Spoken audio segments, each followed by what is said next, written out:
如果你在8月11号那天刷到马斯克的 X 主页，大概率会觉得混乱。27条动态接连发出，横跨汽车、航天、AI、社会公共议题，话题跳得毫无章法，多数人扫一眼就划走，顶多感慨一句马斯克的经历真的异于常人。但如果你把这27条内容按逻辑重新拼接，会发现他们根本不是零散的脑洞发散，而是一套完整到可怕的商业生态蓝图。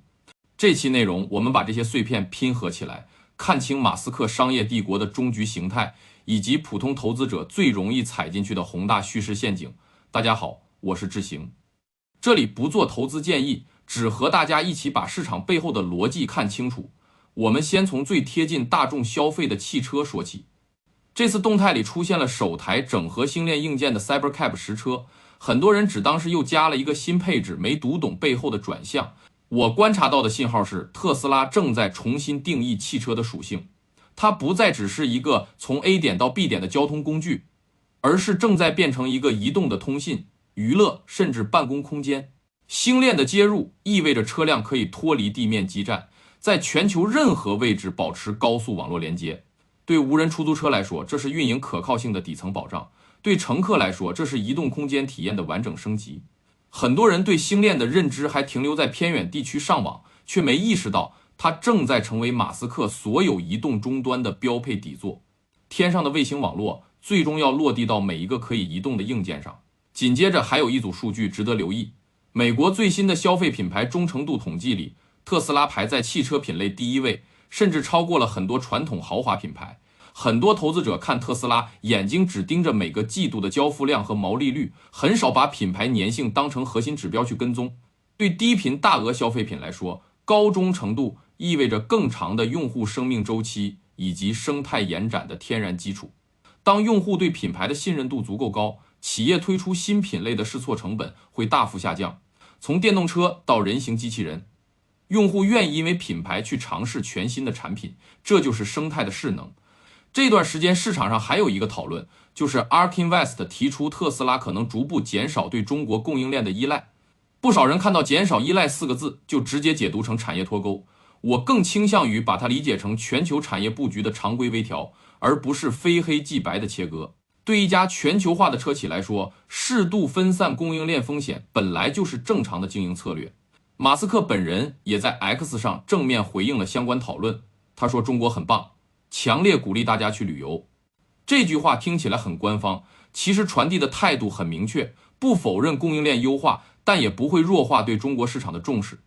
真正值得关注的不是会不会脱钩这种极端命题，而是全球产能布局的节奏变化。产能分布越均衡，企业应对地缘波动的能力就越强，估值的确定性也会相应变化。如果说汽车和星链构成了生态的移动终端和神经网络，那 AI 就是整个马斯克帝国的决策大脑。而最近 Grok 的一系列更新正在让这个大脑发生本质性的变化。最核心的变化是 Grokbot 从一个聊天问答工具变成了可以自主执行任务的 AI agent。 以前你问他问题，他给你答案，现在你给他目标，他可以自己完成一整套工作流，比如帮你搜索整理会议信息，自动更新客户管理系统，在办公软件里发布通知，甚至可以按照设定的策略和供应商进行初步谈判沟通。这件事最容易被低估的地方是它重新定义了人和软件的关系。以前是人操作软件一步步做事，以后是人下达指令， AI 作为数字员工走完所有执行环节。这种变化对职场的影响会非常深远。初级的信息整理、流程执行类工作会最先被数字员工替代，人的价值会更多向决策和创意端集中。很多人还在对比不同大模型谁的回答更准确，却没意识到下一代 AI 的竞争核心早就从谁更会聊天转向谁能帮用户省更多时间，处理更多具体事务。顺着这个方向再往下走， AI 会自然变成每个人的信息过滤器，海量的资讯和动态不用自己刷， Grok 可以帮你消化筛选，再生成精简的播报内容。我提醒你，谁掌握了信息筛选的入口，谁就掌握了未来的注意力定价权。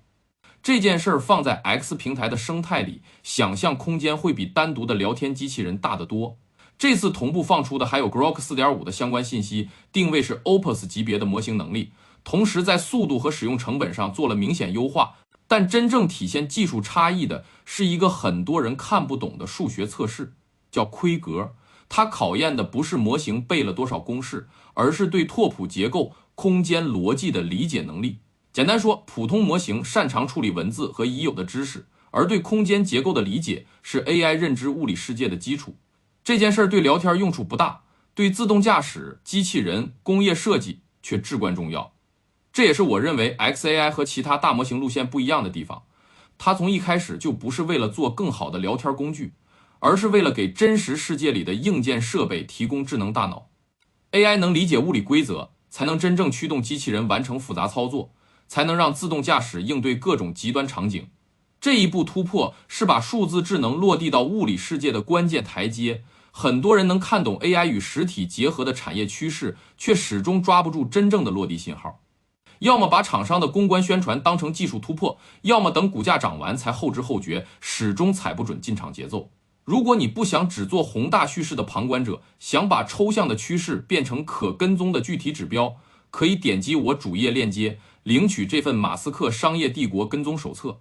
里面整理了4大板块的核心观察指标、技术验证节点和基本面清单，帮你避开概念炒作，盯住真正的价值变化。AI 学会了理解世界，最终要拓展更大的物理空间。而马斯克手里负责打破地球边界的是 SpaceX。这次动态里放出的月球基地概念图，把很多零散的布局串在了一起。这个叫月球基地 Alpha 的概念里，同时出现了星舰、Optimus 人形机器人、赛博皮卡和星链终端4个产品放在同一个场景里，不是为了摆拍，而是完整的运行逻辑。星舰负责人和物资的地月运输，星链负责月球表面的通信覆盖，赛博皮卡承担地面运输和作业， Optimus 则负责大部分施工和维护工作。很多人看太空探索还觉得是政府主导的科研项目，离商业变现很远。但星舰的核心目标就是把太空运输的成本打到足够低，让商业化场景真正变得可行。这套逻辑和当年大航海时代很像，先有可靠的运输船，再有通信和补给体系，最后才有规模化的开发和商业落地。只是这一次的目的地从新大陆变成了月球。我真正担心的不是这件事能不能做成，而是很多人会把远期愿景当成近期业绩。太空商业化的确定性很高，但落地的时间周期往往比市场预期的要长得多。人形机器人也是一样，很多人还在争论它能不能做好家务、端稳杯子，却没看到它最先大规模落地的场景，很可能是在极端环境里替代人力。月球、深海、高危工地，这些人类上去成本高、风险大的场景，恰恰是机器人商业价值最明确的地方。不用做到完美，只要能完成基础作业，就已经有足够的经济价值。聊到 AI 和航天的进化，绕不开背后的算力底座。说起这件事，有个10年前的细节很值得回味。2016年，黄仁勋亲自把英伟达第一台 AI 超级计算机 DGX 交到了当时的 OpenAI 手上。那时候的 OpenAI 还是非盈利组织，马斯克也是核心发起人之一。一台超级计算机在当时已经是顶尖的算力配置，撑起了早期 AI 研究的基础。10年过去，现在的情况已经完全不一样。单台超级计算机早就不够用， AI 训练需要的是数万张显卡组成的算力集群。而进入 AI Agent 的时代之后，算力需求还会再上一个台阶。和人不同， AI Agent 可以24小时不间断运行，每个数字员工背后都对应着持续的算力消耗。当 Agent 的数量从几万涨到几百万，对算力的需求会是爆发式的增长。10年前没人能想到 AI 会发展到今天的规模，同样现在也很难精准预判 Agent 普及之后算力需求会膨胀到什么程度。这既是算力产业的机会，也是整个行业的成本压力。这次英伟达推出的 Nemotron 3.5 模型，很大程度上也是在适配 Agent 时代的算力需求。底层算力的扩张和上层应用的进化，从来都是互相推动的。能力跑得越快，安全边界的争议就越大。这段时间行业里一直在讨论 AI 沙盒的问题，也就是能不能把模型的行为严格约束在可控范围内。这件事放在马斯克身上尤其有讨论度。他一边在推动 XAI 快速迭代落地，一边也一直是 AI 安全治理的高调呼吁者，两者之间本身就存在着张力。商业化的速度和安全的底线，永远是 AI 发展里最难平衡的两端。走太慢会被行业淘汰，走太快又可能出现不可控的风险。这个矛盾短期之内不会有标准答案。聊到这里就不得不提 X 平台的角色，很多人只把它当成马斯克发动态的社交账号，却低估了它在整个生态里的战略地位。它不只是一个发声渠道，更是整个生态的信息闭环和舆论阵地。从产品发布到战略传递，再到公共议题的讨论，所有的信息都可以在这个平台里完成循环。对马斯克来说， X 平台还有一个很重要的作用，就是绕开传统媒体，直接和用户、投资者建立沟通。所有的战略和产品信息可以第一时间触达受众，不用经过第三方的解读过滤。比如他反复提起的旧金山无家可归者问题，当地每年的财政投入并不低，但治理效果一直不好。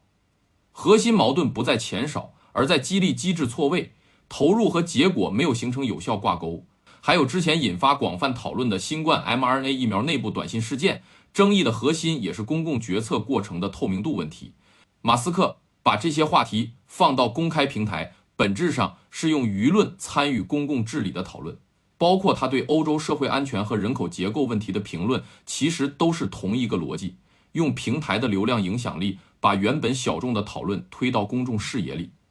我观察到的一个趋势是，顶级科技企业家的影响力边界早就超出了商业本身，他们既可以通过产品改变产业，也可以通过舆论影响公共议题的走向。对投资者来说，这意味着评估一家公司的价值不能只看财务报表和产品进度，创始人的社会影响力和舆论能力也会反过来影响企业的经营环境和估值预期。讲到这里，我们再回头看最开始那27条看似散乱的动态，整条逻辑线就非常清晰了。它们不是各自独立的新闻，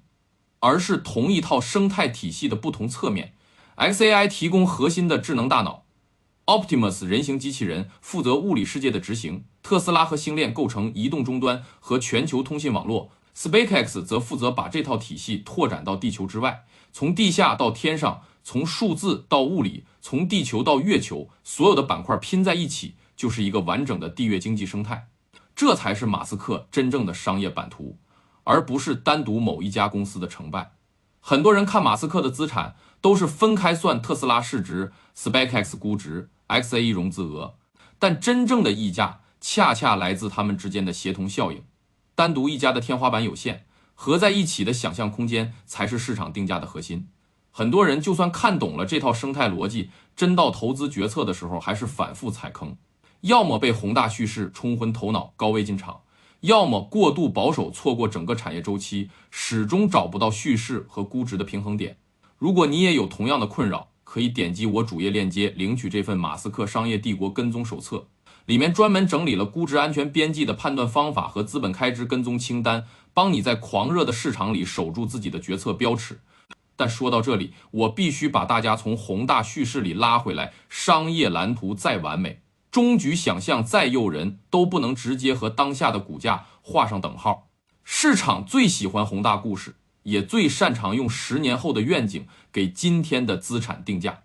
但对普通投资者来说，最容易踩的坑就是把远期的终局当成了近期就会兑现的业绩。我见过太多投资者因为相信长期逻辑，就忽略了短期的估值风险。再好的公司买在估值透支过度的位置，也可能要承受漫长的回撤，甚至几年都回不到成本线。真正决定中期股价走势的，从来不是愿景有多远，而是每个季度的交付数据、现金流健康度、资本开支的节奏，以及当前价格到底透支了多少年的未来预期。资本开支尤其值得留意，不管是星链、星舰还是 AI 训练，都是需要持续巨额投入的业务。投入期有多长，什么时候能正向回馈现金流，直接影响企业的经营韧性。